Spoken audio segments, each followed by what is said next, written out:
Hello friends, നിശാഗന്ധിയുടെ നല്ലൊരു വീഡിയോയിലേക്ക് ഏവർക്കും സ്വാഗതം. ഇന്ന് നമ്മൾ എല്ലാവരെയും ആകർഷിക്കുന്ന നല്ലൊരു ക്രീപ്പർ പ്ലാന്റ് ആയിട്ടാണ് വന്നിരിക്കുന്നത് കേട്ടോ. ക്രീപ്പർ പ്ലാന്റ് ആക്കിയിട്ട് നമുക്ക് വളർത്താം, ഹാങ്ങിങ്ങിലായിട്ട് നമുക്ക് വളർത്തിയെടുക്കാൻ കഴിയുന്ന ലിപ്സ്റ്റിക് പ്ലാന്റ് ആണ് കേട്ടോ. നല്ല പച്ച ഇലകൾക്കുള്ളിൽ ചുവന്ന പൂക്കളോട് കൂടി നിൽക്കുന്ന ഈ സുന്ദരിയെ നമുക്കൊന്ന് പരിചയപ്പെടാം. എന്തുകൊണ്ടാണ് ഈ ചെടിയെ ലിപ്സ്റ്റിക് പ്ലാന്റ് എന്ന് വിളിക്കുന്നത് എന്ന് ചിന്തിക്കുന്നുണ്ടാവും അല്ലേ? ഈ സസ്യത്തിൻ്റെ പൂവിൻ്റെ ആകൃതി കൊണ്ടാണ് കേട്ടോ ഇതിന് ലിപ്സ്റ്റിക് പ്ലാന്റ് എന്ന് വിളിക്കുന്നത്. പൂർണ്ണ വളർച്ച എത്തിക്കഴിഞ്ഞാൽ ഈ ചെടിയിൽ ഈ പൂക്കൾ ഉണ്ടാവുകയും അതിൽ നിന്ന് നമ്മൾ ലിപ്സ്റ്റിക്ക് തുറക്കുന്നത് പോലെയാണ് കേട്ടോ ആ പൂക്കളിൽ നിന്നും പുതിയ ഇതളുകൾ പുറത്തേക്ക് വരുന്നത്. ഒരുപാട് വെള്ളവും ഒരുപാട് സൺലൈറ്റും ആവശ്യമില്ലാത്ത ഒരു ചെടിയാണ് കേട്ടോ നമ്മുടെ ഈ ലിപ്സ്റ്റിക് പ്ലാന്റ്. കൂടാതെ നമ്മുടെ കയ്യിൽ ഒരു ചെടി ഉണ്ടെങ്കിൽ അതിൽ നിന്നും തണ്ടുകൾ കട്ട് ചെയ്തിട്ട് പുതിയ പുതിയ തൈകൾ നമുക്ക് ഉണ്ടാക്കിയെടുക്കാനായിട്ട് കഴിയും.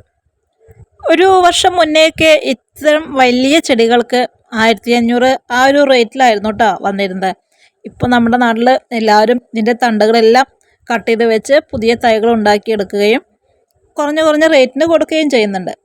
അപ്പോൾ ഈ ചെടി നമ്മുടെ കയ്യിലും ഇപ്പോൾ അവൈലബിൾ ആണ് കേട്ടോ. മറ്റു ചെടികൾ പോലെ വളരെ പെട്ടെന്ന് ഇതിനകത്ത് പൂക്കൾ ഉണ്ടാവില്ല കേട്ടോ. ഇതുപോലെ അത്യാവശ്യം നല്ല രീതിയിൽ വളർച്ച എത്തിയതിന് ശേഷം മാത്രമാണ് ഈ ചെടിയിൽ പൂക്കളുണ്ടായി വരികയുള്ളൂ. കൂടാതെ ഇതിൻ്റെ അഗ്രഭാഗങ്ങളിലാണ് കേട്ടോ നിറയെ പൂക്കൾ കുല കുത്തി നിൽക്കുന്നത് കാണാൻ കഴിയുക. സാധാരണ എല്ലാ ചെടികളെയും പോലെ ഈ ചെടിക്കും സൂര്യപ്രകാശം അത്യാവശ്യമാണ്.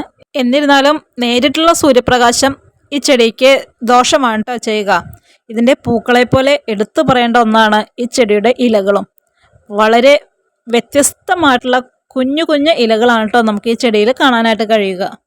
കൂടാതെ നമ്മുടെ ഈ ചെടിയുടെ എടുത്തു പറയേണ്ട മറ്റൊരു പ്രത്യേകത എന്ന് പറയുമ്പോൾ നമുക്കത് നമ്മുടെ വീട്ടിലെ സാധാരണ മണ്ണിനകത്തും വെച്ച് പിടിപ്പിക്കാം. അതുപോലെ തന്നെ നമ്മുടെ ഡെൻഡ്രോബിയൊക്കെ നട്ടു പിടിപ്പിക്കുന്നത് പോലെ ചാർക്കോളിനകത്തോ ചകിരിയുടെ തൊണ്ടിനകത്തൊക്കെ നമുക്ക് ഈ ചെടികൾ വെച്ച് പിടിപ്പിക്കാനായിട്ട് കഴിയും.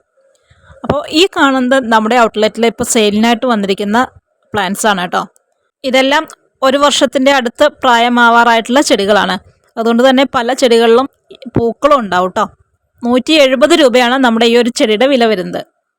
ഈ ചെടി ആവശ്യമുള്ളവർ നമ്മുടെ വാട്സപ്പ് നമ്പറിൽ ഒന്ന് കോൺടാക്റ്റ് ചെയ്തോളൂ കേട്ടോ.